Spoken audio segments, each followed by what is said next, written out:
Clara Reynolds, with the Crisis Center of Tampa Bay, the CEO. First, tell us, what is the Crisis Center?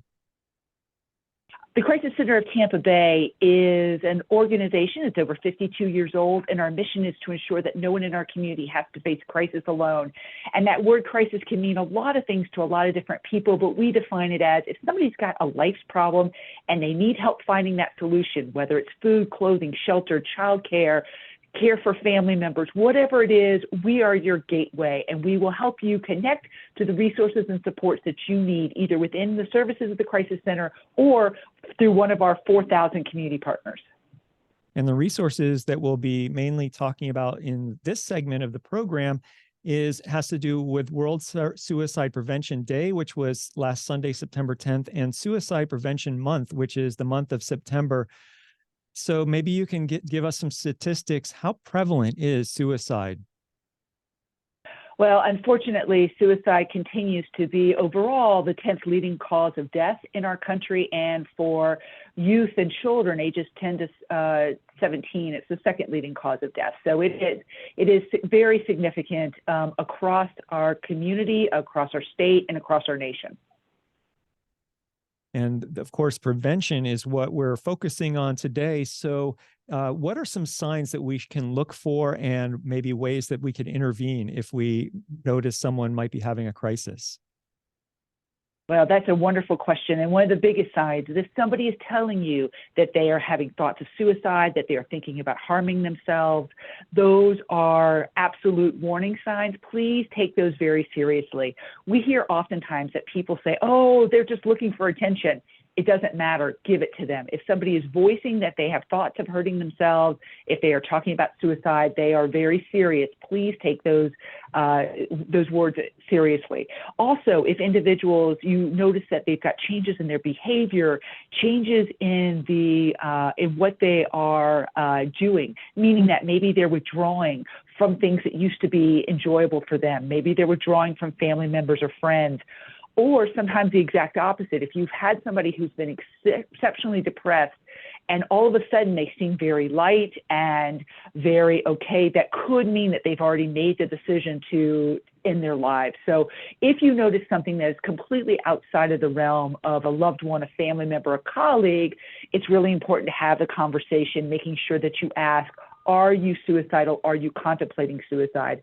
We also tell anybody out there, if you've got that little niggling in your belly that just tells you something isn't right, one of the most important things you can do, again, to prevent suicide is ask the question. Be there in the moment with that individual. Ask them how they're feeling. I will tell you, a lot of times people will push back and go, oh, I'm fine, I'm fine. That's when it's so important to say, you know what, I know you, I love you, I respect you. This is not what fine looks like for you. I'm here. Talk to me. And then give them the space to take a breath, to be able to gather their thoughts. And then once they start talking, don't stop them.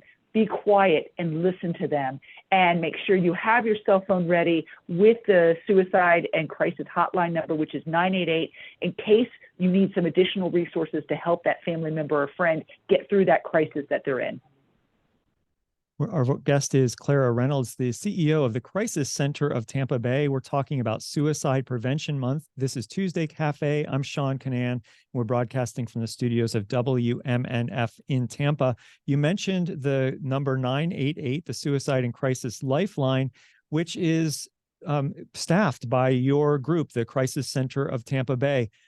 What kinds of calls can you take there?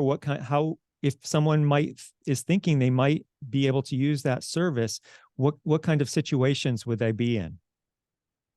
Well, it is wonderful because it is truly a crisis and suicide hotline. So if you are in a behavioral health crisis, or you might have a family member, a friend, or a coworker that is having some sort of mental health crisis, and that could be they are contemplating suicide, or they are depressed, they are anxious, they are struggling with substances, anything that is really preventing them from being able to accomplish their daily life.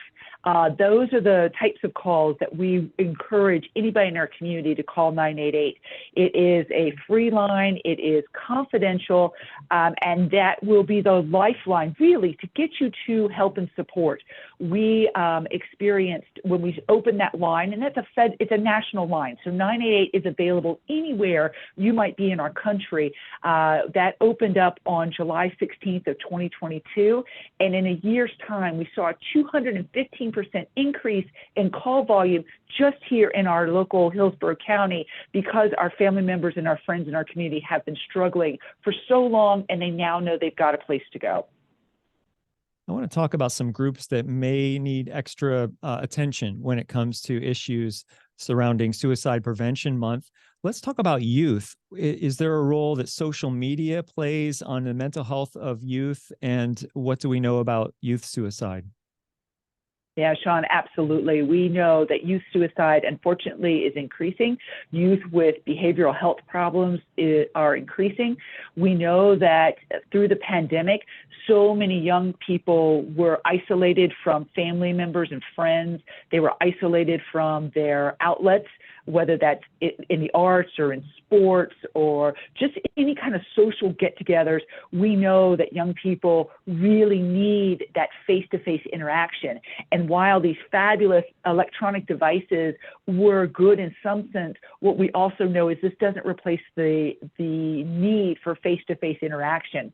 The other piece, too, is certainly the role that social media has played in this. And I want to preface this by saying social media is a tool, right? And it's a tool that can be used for good, but can also be a tool that is used for things less positive. And what we certainly have seen is that for some youth, they find themselves on social media so much that it is impacting their sleep schedules, it's impacting their eating, it's impacting all of their daily living skills. And when you add that all up, along with the additional pressures of maybe school, of family situations, that has created, unfortunately, a situation that many kids just don't know how to cope. And so they are talking and contemplating suicide. They are contemplating other uses of substances and things like that that aren't healthy. And those are the exact kids and youth that we want to make sure that we're reaching and telling them about 988. Because there's nothing more powerful than to be able to talk and somebody actually listen to what you have to say. Our guest is Clara Reynolds, the CEO of the Crisis Center of Tampa Bay, and we're talking about Suicide Prevention Month on Tuesday Café. I'm Seán Kinane. We're broadcasting from WMNF in Tampa. Another group that I'd like to ask you about is military veterans. Are there special signs to look out for or ways to help people who might have PTSD? Absolutely, and it's a wonderful question. We have such a large veteran population here in Hillsborough County, but also across the state of Florida. We also have a veteran support line, 1-844-MY-FL-VET, that is also available that can connect one vet to another vet. We actually employ veterans who have had similar life situations, have experienced transition, and they can provide that instant connection. But if you are a veteran yourself, or you have family members or friends who are, some of the very same warning signs, if a veteran is talking about suicide, if a veteran is disconnecting from things, again, that used to provide them with support and with joy, those can be signs. One of the things that make veterans an extremely vulnerable population is that many veterans maintain their firearms that they have used in the military. And we know that access to what was known as a lethal mean, i.e. a firearm or medication that could result in an overdose, does make somebody more susceptible and more at risk for suicide. So we certainly encourage any of those, those veterans or their family members or friends, if you're concerned about a loved one, you're concerned about yourself, please reach out. You can certainly call 988, and for veterans, you can press 2 and be connected to the Veterans Crisis Line. Again, it will be connected straight to the VA, or if you don't want the VA, you can stay on and just be connected to resources right here in our community. And as we wrap up, maybe our last question that we have time for in a minute or so we have remaining, when we're talking about Suicide Prevention Month, we should maybe talk about if you have any advice for people who are grieving and how to heal. Absolutely. So for those of you out there who maybe have lost a loved one or you've experienced some sort of trauma or crisis, it is really important to find somebody that you can talk to. Speaking your feelings with somebody that you trust is so important. So whether that's a family member, a friend, maybe a member of your clergy, or somebody in your social circle is important, or you can just call the Crisis Center of Tampa Bay, either by calling 988, which is, again, is the Crisis and Suicide Hotline, or by calling 211, which is our information and referral line. Either one of those numbers will get you connected to somebody who, again, whose entire job is to be there with you in the moment, to hear you and to listen and to offer help and support. Well, I want to thank you so much for coming on Tuesday Cafe, Clara. Thank you, Seán, so much for the opportunity. Clara Reynolds is the CEO of the Crisis Center of Tampa Bay, and we've been talking about Suicide Prevention Month. I also want to thank our earlier guests, Andrew Gothard and Elaine Unterberger. If you missed any parts of these interviews, you can watch them. They will be on our website at WMNF.org beginning this afternoon. I also want to thank our phone screener, Irene. You've been listening to Tuesday Cafe. I'm Seán Kinane, News and Public Affairs Director at WMNF Tampa. During this time slot tomorrow, Shelley Reback will host Midpoint, and we'll hear from the League of Women Voters about the congressional redistricting in Florida. Coming up next is Wavemakers with Janet and Tom Scherberger. This has been Tuesday Cafe, coming to you live on September 12th, 2023 from the studios of WMNF in Tampa. Thanks so much for supporting community radio. You can listen at WMNF.org or on the WMNF app. Thanks so much and enjoy your day.